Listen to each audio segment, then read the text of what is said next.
ఉదయకాల సమయంలో శుభవందనములు తెలియపరుస్తున్నా. నేటి వాగ్దానం యెషయా గ్రంథం 61 అధ్యాయం 7వ వచనం. మీ అవమానమునకు ప్రతిగా రెట్టింపు ఘనత నందుదురు. దేవుని వాక్యాన్ని మనం గమనించినట్లయితే, ఏ చోటైతే నువ్వు అవమానపరచబడ్డావో, ఏ స్థలంలో అయితే నువ్వు నిందించబడ్డావో, ఏ స్థలంలో అయితే నువ్వు వెలివేయబడ్డావో, ఏ స్థలంలో అయితే నువ్వు దేనికి పనికిరావు, పనికిరాని వాడువు, పనికిరాని దానివి అన్నారో, అదే స్థలంలో దేవుని మీద విశ్వాసం ఉంచితే నిన్ను తిరిగి లేవనెత్తి రెట్టింపు ఘనతనిస్తాడు.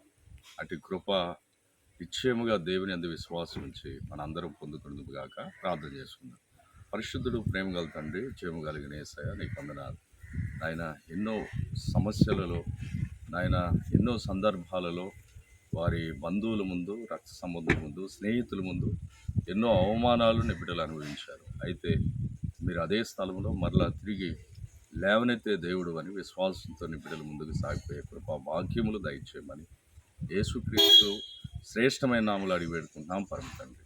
ఆమేన్.